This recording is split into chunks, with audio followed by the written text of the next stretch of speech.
The royal family has just witnessed a dramatic turning point as the quiet and often overlooked James, Earl of Wessex, steps into the spotlight with an announcement no one saw coming.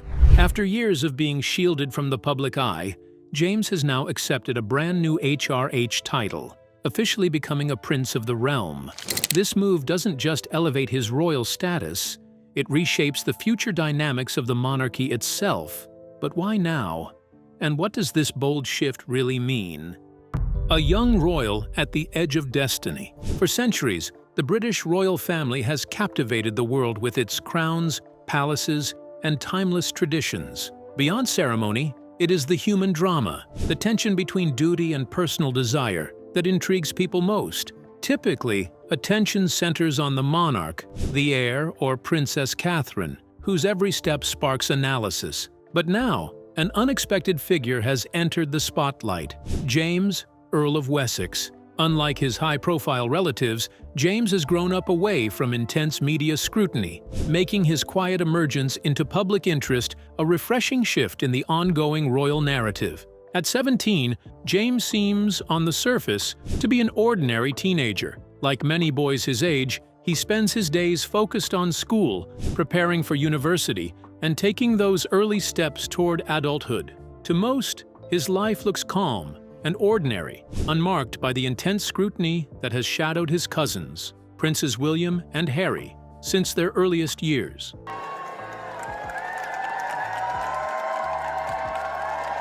But beneath that calm lies an extraordinary truth. James's choices are far from ordinary, and the path before him is unlike that of any other young man. James faces a decision that could alter not only his own future, but also the shape of the monarchy itself. The question is simple, yet monumental. Will he step forward as a working royal, dedicating his life to public service, duty, and the unending gaze of the world's cameras? Or will he choose the quieter road, one of privacy, independence, and freedom, where he can live as close to a normal life as a grandson of the late Queen Elizabeth II can possibly manage? James, Earl of Wessex, faces a decision that extends beyond his personal future. With King Charles III promoting a slimmed-down monarchy, the institution relies on a smaller pool of royals to carry official duties. James's choice, whether to step into public life or pursue a private path, could shape the monarchy's strength and sustainability. If he accepts the role, he may ease pressure on senior royals and reinforce the crown's relevance. If not, the burden grows heavier on others, exposing cracks in Charles's vision. Remarkably, the monarchy's future may partially hinge on this little-seen teenager's decision. Will James embrace the crown's call or quietly walk away? Let's delve into the details of the critical stage in which James finds himself, as he navigates between heavy personal decisions as well as royal duties. James on the brink of adulthood and independence. James, Earl of Wessex, the youngest child of Prince Edward and Duchess Sophie, is quietly approaching a life-changing moment. At just 17 years old, and with his 18th birthday on the horizon this December, James stands at the threshold of adulthood, preparing to step out from the sheltered environment of his family home. His sister, Lady Louise Windsor,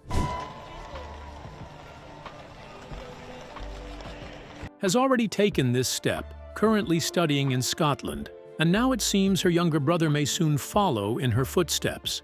James is completing his A-levels at Radley College, and next year could see him packing his bags for university, a move that would mark another defining milestone in his personal journey toward independence. For members of the royal family, moving away from home for undergraduate studies is more than just an academic choice. It is a tradition. Beyond textbooks and lectures, university life offers them something rare: the chance to live as young adults outside the constant gaze of royal protocol. It's an opportunity to taste normalcy, build friendships, and explore their identity without the strict confines of palace life. In these new surroundings, young royals can discover independence, make mistakes, and grow, experiences that help shape them as individuals as much as their education does. Yet, despite the growing curiosity surrounding James's next steps, the details remain tightly under wraps. Royal correspondent Danielle Stacey notes that this air of mystery is intentional. Unlike senior royals, James and his sister have grown up largely away from the spotlight, thanks to the careful choices of their parents, the Duke and Duchess of Edinburgh. Edward and Sophie have consistently shielded their children from relentless media attention, ensuring that they enjoy as normal a childhood as possible. Because of this, the public should not expect early announcements or grand statements about James's educational plans. His future, at least for now, remains his own to decide. Still, if royal history is anything to go by, there are clues about what might lie ahead. Many young royals before James have taken gap years after finishing school. Such a path allows them to broaden their horizons, gain valuable life experience, and enjoy a degree of freedom before the responsibilities of adulthood weighs in more heavily. Should James choose this route, it would not be surprising if he spent time abroad, carefully avoiding the limelight before beginning his studies. And when he does start university, tradition suggests he may opt for a campus outside London, where he can maintain both privacy and a more authentic student life. Whatever path James takes, one thing is certain: the coming year will mark a pivotal moment in his life as he begins to carve out his own identity within and beyond the royal family. Why would the monarchy need James so badly at this moment? What explanation could justify the urgent need for the inclusion of James in the royal circles? A crown under pressure. To truly understand why James's decision carries such enormous weight, we must first step back and examine the current state of the royal family. When King Charles III ascended the throne in 2022, he made no secret of his vision. He wanted a smaller, more efficient monarchy, one that was modern, less expensive, and more relatable to the people. And for things like that, sovereign risks, which so many companies and investors find difficult to deal with. The idea was to strip away excess, cut costs, and focus on a handful of royals who could embody duty with dignity. It sounded like a noble plan, but the reality has proved far more complicated. The slimmed-down monarchy may have looked neat on paper, yet in practice it has been stretched to its limits. Senior royals have either stepped away or been forced out. Scandals have shaken public trust, and health issues have robbed the institution of its strongest pillars. Prince Andrew's fall from grace after damaging controversies left a permanent hole. Prince Harry and Meghan's dramatic departure tore away another vital layer of support. Even the unwavering Princess Anne, famed for her tireless work ethic, cannot possibly keep pace with the endless stream of duties and demands. The cracks are beginning to show. Royal engagements are stacking up at a dizzying rate. Charities are pleading for royal patrons to keep their causes in the spotlight. The public still expects the monarchy to be visible and active, but there are simply not enough hands to share the load. What once seemed like a sleek, modern monarchy now looks fragile and perhaps even unsustainable. This is where Prince William steps into focus. As heir to the throne, William cannot ignore the challenges pressing down on his family's institution. Unlike his father, he seems to grasp the urgency of bringing in fresh reinforcements. Without new blood, the risk of burnout or collapse becomes dangerously real. And so, William's gaze turns naturally toward the younger royals, who have so far lived quieter lives away from the constant public eye. Lady Louise Windsor and her younger brother, James, Earl of Wessex. Their parents, Prince Edward and Sophie, have long been the monarchy's unsung heroes. They work diligently, step in during crises, and have managed to avoid the scandals that have tainted so many others. Dependable, modest, and deeply loyal, they represent exactly the kind of stability the crown so desperately needs. If their children chose to follow in their footsteps, they could breathe new life into the monarchy's worn-out image. But the options are already narrowing. Lady Louise has signaled her wish to chart her own independent course, stepping away from royal duties to live on her own terms. That leaves James. Still only a teenager, he suddenly finds himself at a crossroads that could shape not just his own future, but the fate of the monarchy itself. The crown's need for him has never been greater, and the decision he makes may carry consequences far beyond anything he imagined. Could Lady Louise's rejection have any impact on James's decision? Would it be easy for James to turn down the monarchy's request? Let's delve into the details of the effect Louise's rejection might have on James. Lady Louise's rejection and the weight on James. Lady Louise Windsor, the elder sister of James, has become one of the most captivating figures in the royal family's quiet drama. She represents a striking contrast in the story of duty, choice, and identity. When she turned 18, she had the full right to style herself as Her Royal Highness Princess Louise. With just that single decision, she could have stepped into the dazzling but demanding world of royalty. That title alone would have opened doors to influence, privilege, and a lifetime of public recognition. Yet, in a move that surprised many, Louise gently turned her back on the opportunity. Instead of embracing the crown, she chose to remain known simply as Lady Louise Windsor, free from the expectations of monarchy.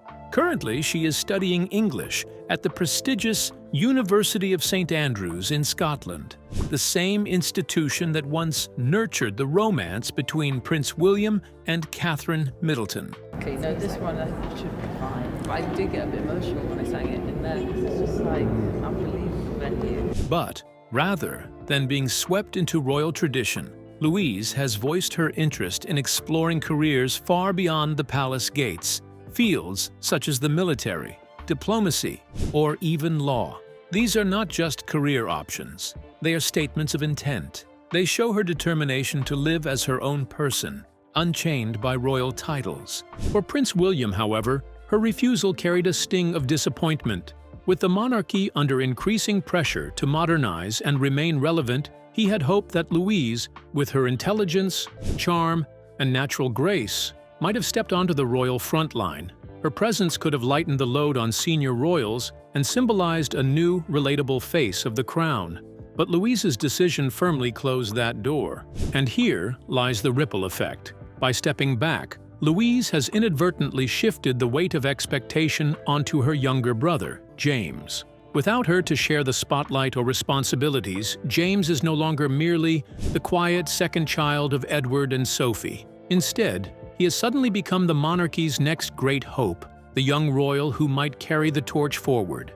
If Louise had chosen differently, James might have been free to fade into the background, to enjoy a life largely shielded from the constant gaze of the public and the press. But her independence has forced circumstances into his lap. Now, the decisions James makes are no longer just personal. They are deeply symbolic. Will he accept the call to royal duty? Or will he, like his sister, quietly retreat into a private life of choice and freedom? Let's dig briefly into the details of the two roads before James.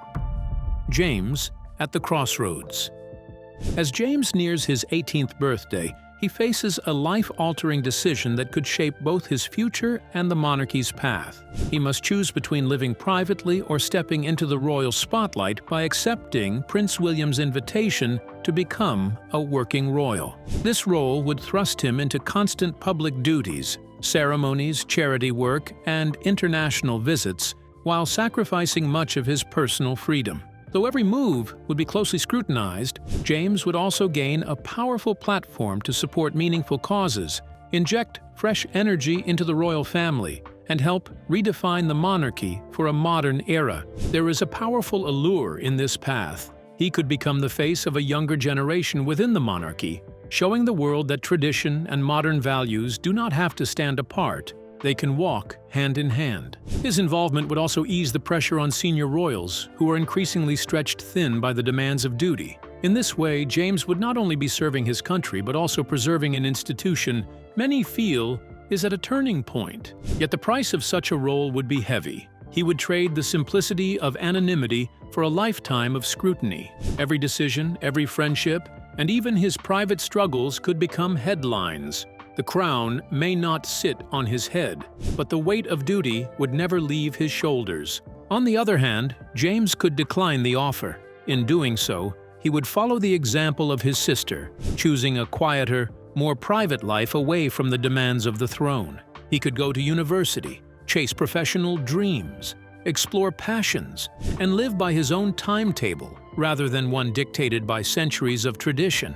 Freedom Privacy and independence would be his to enjoy, but such freedom would come with its own consequence.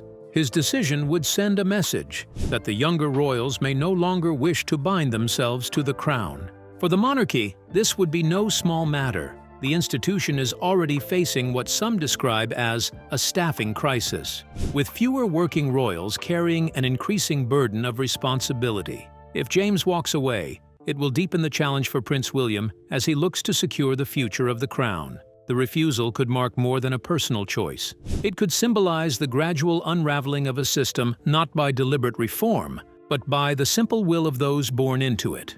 James's decision, whether yes or no, is not just about him. It may echo far beyond his 18th birthday, shaping the monarchy's future in ways no one can yet predict. One of the reasons for this complexity was Prince Edward's decision. What did he do? How did it affect his children? Why did he take that decision? Was it worth it? Let's find out. A royal life without the burden of HRH. When Prince Edward, the youngest son of Queen Elizabeth II, married Sophie Rhys-Jones in June 1999, the couple made a decision that would set their family apart from traditional royal expectations. With the blessing of the Queen, they chose a different path for their future children. Instead of automatically receiving the grand titles of Prince or Princess, their offspring would take on the more modest courtesy titles associated with the children of an earl. It was a conscious step toward raising their children in an environment less dominated by royal formality and more connected to the realities of everyday life. As a result of this arrangement, their son James entered the world not as a prince, but as Viscount Severn, a courtesy title linked to his father's earldom. For many years, he carried this title quietly, away from the intense spotlight that often follows those bearing the HRH style. Life remained relatively normal for James, at least by royal standards, but titles in the royal family are rarely static. Precisely. Yes. And I think having those times together in the summer allows those relationships. I mean, we're a lot more fortunate. When Edward and Sophie were elevated to Duke and Duchess of Edinburgh in 2023, James's title shifted once more. He then became James, Earl of Wessex, reflecting his position as heir apparent to his father's earldom. However, one key distinction remained. James will never inherit the prestigious Duke of Edinburgh title. That dukedom, a significant honor tied closely to Prince Philip's legacy, will eventually return to the crown upon Edward's death, as agreed when the late Queen and Prince Philip initially structured the succession of titles. For James, this means his future will follow a quieter, more private course compared to some of his royal cousins. The reasoning behind this unusual decision has long fascinated royal watchers. According to the BBC, the choice was made deliberately to avoid some of the burdens of royal titles. In other words, Prince Edward and Sophie wanted to spare their children from the heavy weight of expectation, public scrutiny, and rigid duty that often accompanies the style of prince or princess. Sophie, now the Duchess of Edinburgh, gave a rare glimpse into their parenting philosophy during a 2020 interview. With a sense of practicality and maternal clarity, she explained, "We try to bring them up with the understanding that they are very likely to have to work for a living. Hence, we made the decision not to use HRH titles. They have them and can decide to use them from 18, but it's highly unlikely." Her words painted a vivid picture of a modern royal household, one where the children are prepared not for a lifetime of palaces and privilege, but for the possibility of forging their own careers and identities. By not being addressed as His or Her Royal Highness from childhood,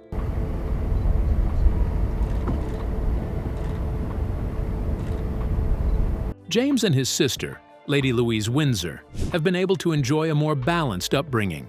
They attend regular schools, mingle with peers outside royal circles, and experience a taste of life beyond the gilded walls of monarchy. In many ways, this choice reflects a broader shift within the royal family, an attempt to adapt to the changing expectations of the public and the evolving role of monarchy in the 21st century. For James, Earl of Wessex, it marks the beginning of a life that balances noble heritage with grounded reality, a rare combination in the royal world. What would James's response be? How could it affect the monarchy? Let's delve into the uncertainties that cloud his decision, as all indicators point to his acceptance despite the weight of the responsibility and his tender age. The future hangs in the balance. James, Earl of Wessex, may be only 16th in line to the British throne, but his upcoming decision carries a weight far greater than his position suggests. What appears to be a personal choice for a young man on the brink of adulthood is, in reality, a reflection of a far bigger question. What role should the monarchy play in today's world? In an age where democracy, personal freedom, and individuality are celebrated, the old expectations of lifelong service and sacrifice to the crown seem increasingly at odds with modern values. For centuries, the monarchy has thrived on tradition. Younger royals were expected to step into roles of service, standing as visible symbols of continuity and loyalty to the nation. But times have changed. Today, many argue that royal blood should not automatically mean giving up personal dreams, ambitions, or independence. Instead, each prince and princess should have the freedom to decide whether they wish to serve or to live quietly as private citizens. And now, James finds himself at the very center of this debate. The situation is complicated by the fact that the monarchy itself is divided in vision.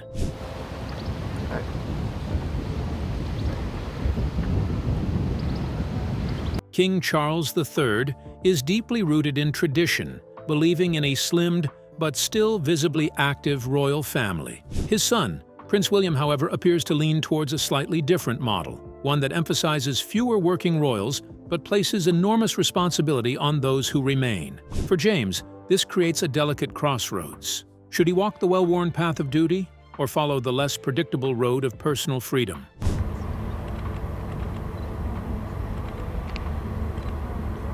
Interestingly, his older sister, Lady Louise Windsor, has already chosen the latter. She has stepped quietly into a private life, away from the flashing cameras and constant scrutiny. That choice, though respected, has left James with even greater pressure. The monarchy, still recovering from years of controversy and transition, waits anxiously for his answer. Looking across Europe, we see monarchies in places like Denmark, Sweden, and even Spain reshaping themselves. Younger royals in those countries have been allowed to fade into ordinary lives, pursuing careers, families, and passions without the heavy chain of public expectation.